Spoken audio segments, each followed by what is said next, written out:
Well, welcome back to the show here. I'm your host, Josh Silvestro, brand ambassador of Command Your Brand. So in this episode, I actually have a very special guest speaker. So this person I've known pretty much, I don't know, probably my entire life. She probably knew me before I was even born. Her and I used to work together several years ago, actually, when I was, doing health fairs, and I was actually doing a lot of, B2B type businesses. So actually, I want to introduce you guys to a very special guest speaker that I have. She's a CEO and founder of Elevate Media, and she actually also has studied interior design. So I'd like to introduce you guys to Sivan. So Sivan, thanks for joining the show. Hi, thank you guys for having me. Yeah. So I guess what I kind of want to ask first, because I know I've known you for many years. My audience doesn't really know you. So I guess tell us a little bit about yourself, your background, like how you got into and why you started Elevated Media. Sure. So first of all, I'm Israeli. Nice. That is part of my background. Yeah. I had a company in New York for many years. That's how me and Josh met in the first place. And I was basically in corporate health fairs, and I was working with various corporations in New York City, Fortune 500 companies. And we were providing at the time corporate wellness events. So as a CEO of that company, it was my responsibility of creating new opportunities all the time. Back in the day, we had a team that were on the phone doing cold calls and setting up meetings with benefits managers and VP of HR in very large companies. And at the end of the day, working in that industry for so long, it really boiled down to it's all about building relationships, establishing relationships with decision makers, and providing a great service, because in New York, there's no really room for error. And building long-term relationships so that client will stick with you for years to come. And so business development was basically, because I had to, was part of one of my core hats, from the aspect of running teams, my own teams, and also running into meetings and opening doors. At the time, it was prior to COVID, obviously. It was a different ballgame when it comes to B2B. You could scrape from online lots of emails and databases and emails and just pre-qualify them with phone calls. But something changed due to COVID, and the whole structure of the way people operate changed dramatically in corporate America. And that kind of landed me into what is the best platform to create business opportunities for entrepreneurs or small to medium sized companies. And that is LinkedIn, which we back at the time didn't really utilize so much. So going back to that, I was like, okay, here's an opportunity to create genuine connections between decision makers and service providers in B2B, so they can make that connection and create relationships that can be fruitful. If it's a collaboration, or if it's an introduction, or if it's working together or providing a service. And it's been very successful because a lot of people also in corporate right now, they work from home. They work from the office maybe 2-3 times a week, cold calling, all the entrepreneurs out there and the founders. I'm not saying it doesn't work, but it's much more challenging than it used to be, because you get a lot of voicemails and virtual secretaries, and people are just not in the office. They're not coming to the office like they used to. So social selling and creating that connection via a social platform, if it's email marketing or if it's LinkedIn, has been extremely successful for small to medium-sized businesses, not just even large corporations. I mean, they do tons of email marketing for B2C. So it's naturally, I kind of blended into this industry, helping entrepreneurs because I love entrepreneurs, and I'm part of that group to some degree.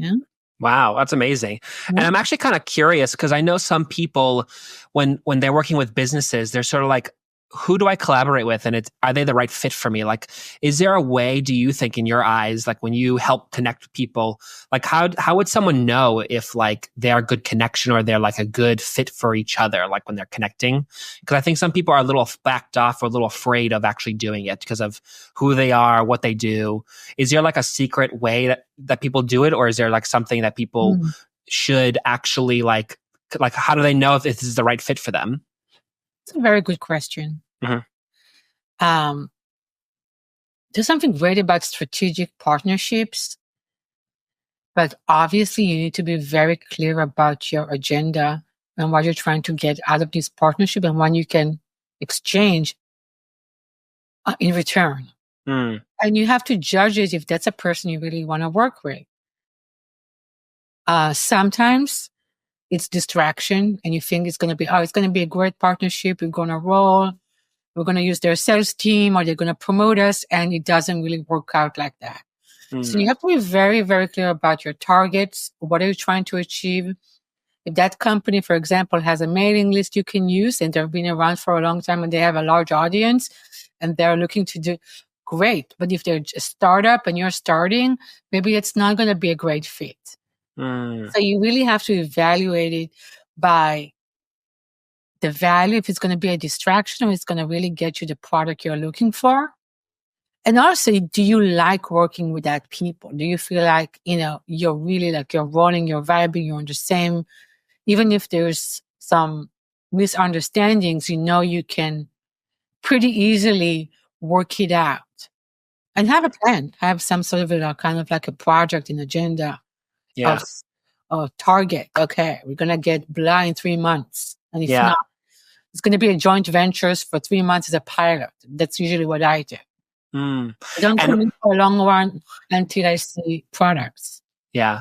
So I find it interesting too, is that, it also, like you mentioned before, like how you have to like in kids, what we say is we vibe with each other. Like we kind of like are connecting. We have the same goals and mission. I find that so important too, because, people who don't have the same mission or they're, cause sometimes I don't find this very often, but like when I do try to find work people and they're like way higher on the chain of like they're a way bigger company. They have a different mission and different goal that they kind of don't align with what you want to do and your purposes don't really make sense. That's why I always recommend like you kind of find someone like that has a similar purpose or goal in mind, right? Because like people who have different goals don't really tend to work together, if that makes sense.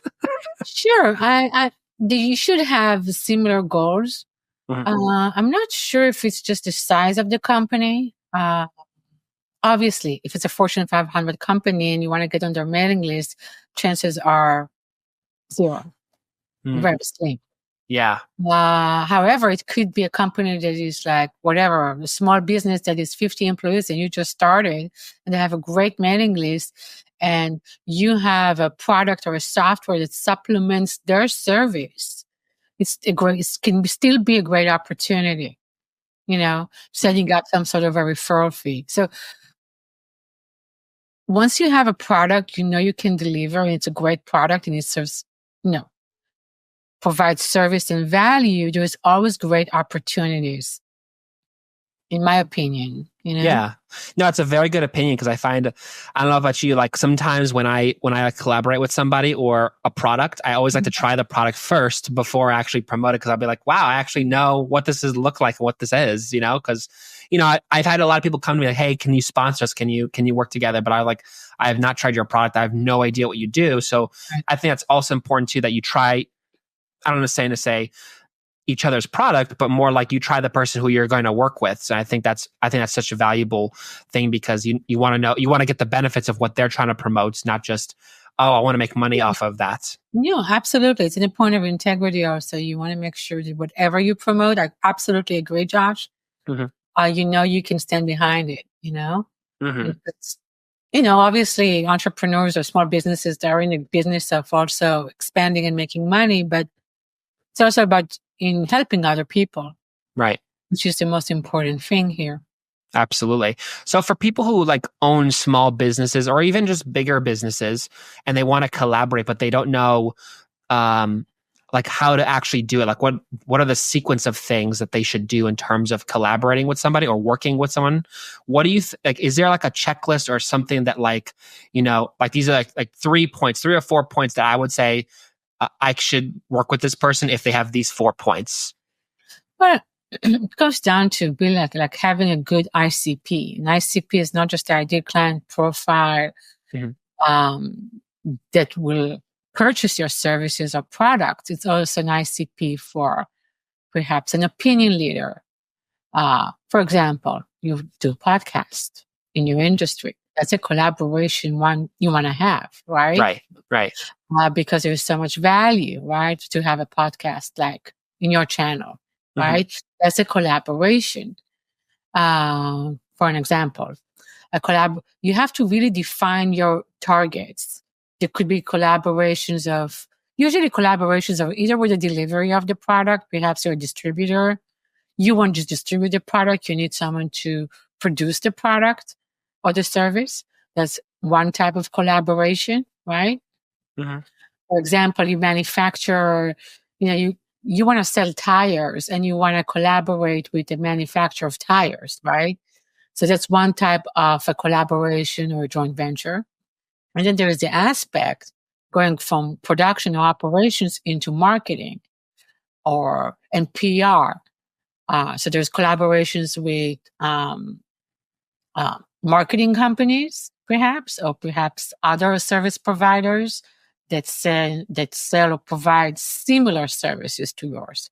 For example, if it's a bookkeeper, perhaps you will want to collaborate with an accountant, and they can do a podcast together, or he can send out an email blast to his clients promoting her services. That's a collaboration, right?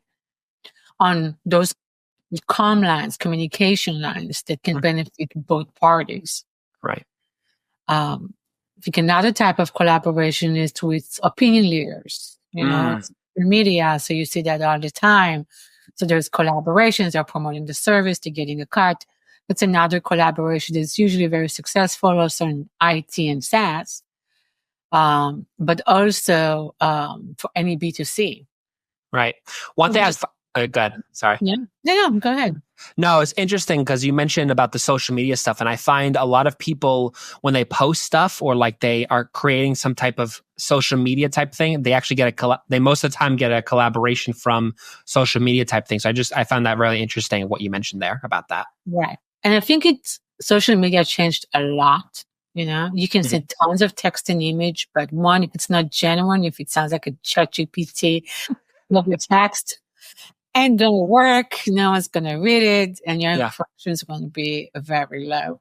Yeah. So it's actually the fact that we have ChatGPT and AI didn't really make our life easier, because really it has to sound good. It has to sound natural. It has to sound like you really want to communicate something and someone is receiving the communication. Yeah. Which is interesting. And then I guess you can go viral and you can find those opinion leaders that would be interested in your offer. Right. And so I guess for your business, like, is that mostly what you do, is you connect other businesses with businesses, or like, how does your business work? Well, what we do, we provide the service. We are a B2B agency and we specialize in LinkedIn and email marketing. And we provide a service that connects. Basically, we start with doing a whole research and work with the client on defining their ideal client profile, their offer, who they want to connect with, what are they offering, what makes them different in the market. We work on their LinkedIn profile, on their positioning, and then we create several outreach campaigns on LinkedIn, which basically creates more of a brand exposure, but also generates opportunities and leads that convert into clients. And we do lots of A/B testing, which is by itself gives them a lot of value, because now they know at the end of the day, they get a script that works and converts. Yeah. One thing I was going to say, actually, it's kind of interesting. I don't know if because I know you seem like you've worked with LinkedIn more than probably a lot of other platforms. Do you find that people who post, I don't know if you have one person that you follow on all different platforms, but I don't know, do you notice this when someone posts something on Instagram and then when they post it on LinkedIn, it seems like it's the different audience when they're actually looking at that actual thing? Absolutely. Yeah. LinkedIn is a little bit more conservative audience. We're talking about professionals, CEOs, co-founders, founders. Mm-hmm. It's different than Instagram. It's very powerful, but it's not that visual. It's more about content and about, like, I think Instagram is a little bit more it has still more of like, it's the visuals that is appealing, the reels, right? The stories. LinkedIn it's a very different platform. However, you have 1 billion people that are using LinkedIn every month. 1 billion. Wow. There's no other platform in the planet, B2B, that has 1 billion active users. Wow. It's insane. Yeah. Majority of the users are in the US. Wow. So you have the social platform where you can actually reach decision makers. It goes straight to their inbox, to their email and the platform. And with specific industries, you have CEOs that are really active. So like for an IT, for example, or AI or startups or finance. And so there's a lot more of an interaction. I find that so true because I've never been a big social media platform person. And I started, since being in podcasting, I've really just put out myself more on LinkedIn. I've actually had more responses on LinkedIn than I have on Instagram or Facebook. And I find it's very fascinating. Yeah, absolutely. Yeah. Now, you can also post an ad on LinkedIn. It's not a cheap platform. It's pretty expensive. Yeah. And you will get traction. But when you start posting really good content, and if you have a good outreach strategy, that is not spammy, by the way, because spammy doesn't work, but it's genuine and it provides value. It's amazing. You will really get genuine interest, and people will say, yeah, let's chat. Let's get on a call. Let's schedule a Zoom meeting next week. It will roll. Yeah.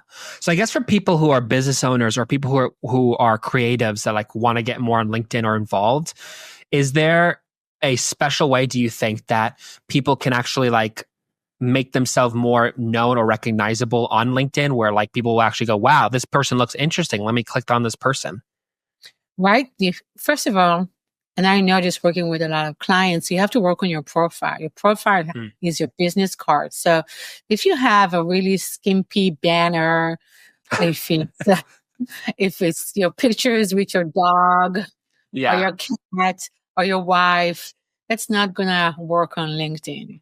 So you need to have a professional headshot. You need to have a really good banner with some sort of a tagline about what you do, who's your audience, how do you solve a problem, right?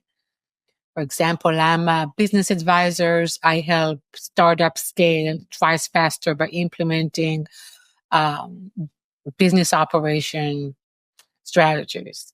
It has to be short and to the point, and then your profile, your skills, your about you, it all has to flow and has to show that you have credentials, you have recommendations, you are a pro in your industry, and people would like to read more about what you do and who you are. So that's the first step. Right. To make new connections. If you have 200 connections, it looks pretty skimpy, like you're new in town. So you need to have at least 500 connections. Really? Yeah. To stand out. At least 500, and then you have to grow it. And you have to post content at least three times a week. Really? That's good to know. Yes, but do not expect to get leads from your content. Because if you have 200 people on your network, chances are perhaps 2% will see the content and you will have no conversion, but you're building it up. So post really valuable content and also make new connections on a weekly basis. Right. Yeah. I find it so interesting because I find I get more people connecting with me on LinkedIn than really anything else, So I find that's really amazing, actually, because you realize you don't really know who you're talking to until you actually connect with them, and you're like on a meeting with you. Oh yeah, I'm a CEO founder of this like big like $1 million company. I'm like, wow, really? That's pretty awesome. I know. So many fun opportunities. It's amazing. Yeah. So many opportunities of people for you to talk to them would be impossible. If you're going to call and ask to talk to a CEO of Merrill Lynch or whatever, Mark Jacobs, their operations manager, the chances are very slim that you will be able to get a hold of them. But on LinkedIn, you can really start a conversation. Yeah. No, that's true. And do you find people connect better when they have like the premium type LinkedIn or like when they have regular? Because I find when you have premium, you're like in that other level of like, oh, I can actually connect to real people rather than people that. Yeah. Because like when I had the free version, it's like it's like you kind of feel like you're in a lower class than other higher class people, and you're like, oh, you can't talk to these guys because these are premium buys. That's right. Definitely, there's discrimination there, right? Yeah, exactly. Yeah. I guess it's a business decision they make. They're not premiums. The algorithm, whatever. Yeah. Prefers them better, and they more connection. Also, I think if you're not premium, you have a limited amount of new connections you can make. And also the number of emails you have is pretty limited.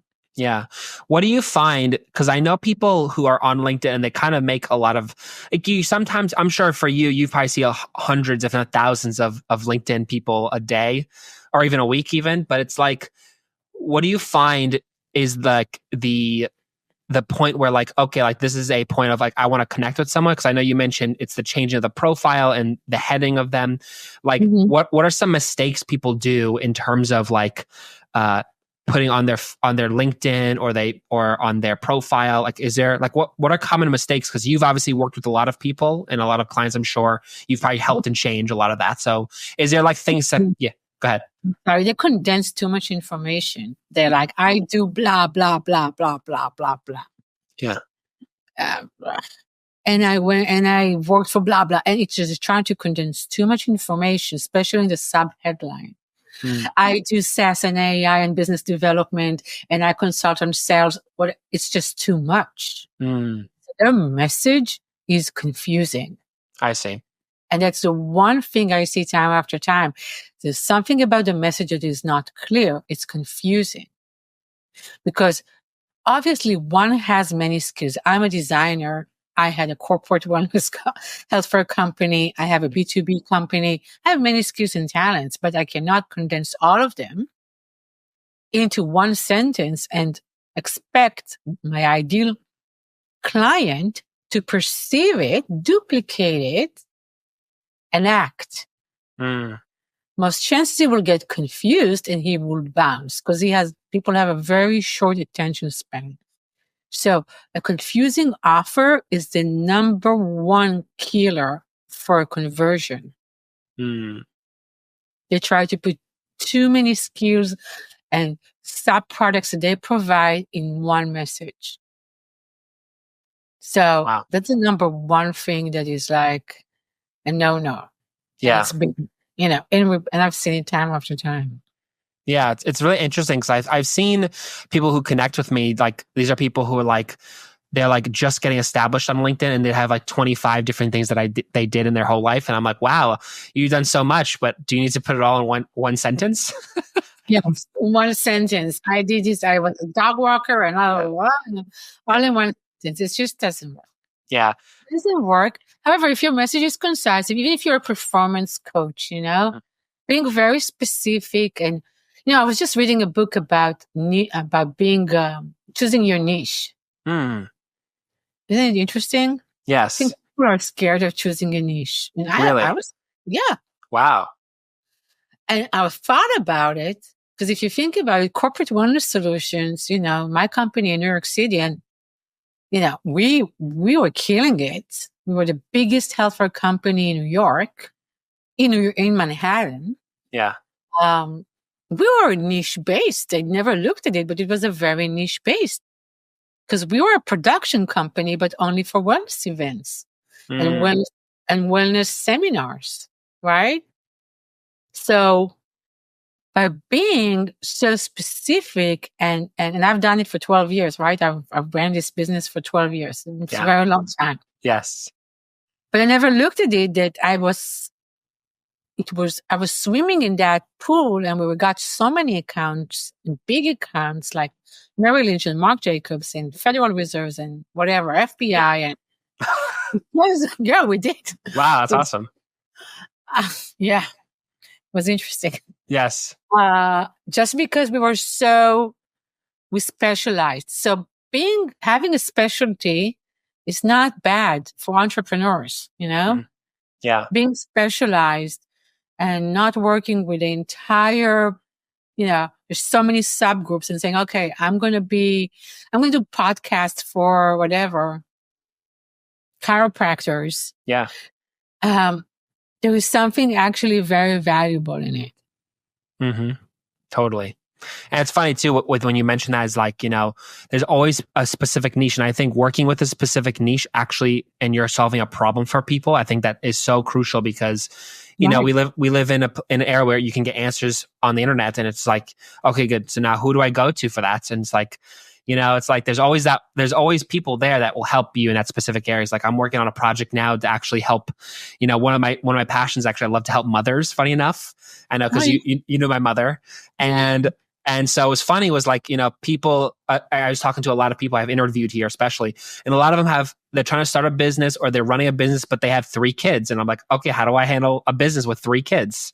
So it's sort of like, how do I actually solve a problem with that? So I think that's very interesting in what you put, you're really getting down to the basic of who you love working with and what that specific niche is. That's right. Who you love working with, it's very important, because you're going to put your energy into it. Yeah. You need to at least like what you're doing. Right. Totally. Right? Yeah. That's interesting. And I guess for you, because I know you've helped so many people with what you do in terms of, LinkedIn and other, in terms of your media, is there a specific example that you've helped someone that was like, wow, I did such a great job with this person? Like, I don't think I can top this, but maybe you have. I don't know. Is there someone specific like that? Richmond company. It was a startup. They were just starting, and they were trying to get into IT. And the company owner has a very successful company, but not in the US. And it was very interesting how we got this company from, they had no marketing, hardly any marketing budget. They had no marketing materials. They've never done any A/B testing. They won't know their niche or their market. And we got them to the point they were generating constantly 2 to 3 new clients per month from a single account. And for recruitment companies, because, the average position is about $100K or $150K, it was pretty lucrative. And that was probably a very big success, just for looking from a company that really had nothing, 0 clients, to suddenly really building a portfolio. Wow. That's awesome. And so what do you find? So I guess for people who are listening, because a lot of them are all either new business owners, or maybe they're more established, but maybe they want to get more involved in LinkedIn, or like they want to start doing LinkedIn as a new business. What do you suggest to people that when they first start on LinkedIn, what they should do? You should get a pro that will go over your profile. Mm-hmm. And you should have probably a company's profile on LinkedIn as well. Mm-hmm. Make sure your profile looks good and professional before you can start the outreach. Yeah. Make sure you have a professional headshot. If you don't, you can change the background with Canva. It's pretty easy. Yeah. You can have someone that can work, you can use Fiverr and find a graphic designer who can work out a nice banner. Yeah. And then upgrade to Sales Navigator and have a premium. Yeah. Compiling list. You need to have your filters in. You need to really have the perfect persona of your ideal buyer. Mm-hmm. Start, connecting with those buyers. Send them like a kind of like, try to find if there is how you can personalize it. If there is anything, perhaps you went to the same school, or you're from the same town, or you're from the same country. So you have to find a point of reality, a point of connection to break the ice. Nice. You will see that your conversion rate, number of people who will accept your request will increase tremendously if you apply that. And make it short, not too long. Yeah. Awesome. Well, I really appreciate the time you've kind of given me to really go over this stuff. It was a lot of fun. Yeah. And, I think it was really cool. I had no idea about your background about, LinkedIn. I think that's so fascinating because I find it just a growing interest of mine of like how all this works. So I guess before we end off here, if you wouldn't mind, because I would love people to connect with you and find a little bit more about you. Sure. Is there one place you can give that people can go to and be like, how can I talk to you and how can I connect with you? You connect with me on LinkedIn. I assume so. Yeah. They can connect with me via my email if you want to put it down below. Yeah. And absolutely, people who want to have a one-on-one coaching session from the podcast, I would love to help them and give them some tips on how they can get better results. Awesome. Well, Sivan, thank you so much for joining the show. And I really appreciate your time that you kind of given me as a very busy lady who runs her own company. And, I, of course, thank everyone here who's listening to the show. And of course, if you guys want to chat with Sivan and just kind of get to know more about LinkedIn and how all that works, you can definitely reach out to her on her LinkedIn page. And of course, thank you again for coming to the show. If you guys like this stuff, please like and subscribe. And of course, if you want to Command Your Brand, you can definitely check our website at commandyourbrand.com and check out our free book. You can definitely check that out too. All right. Well, Sivan, thank you so much for joining. Thanks, Josh. All right. Have a good one. Had a great time. Thank you.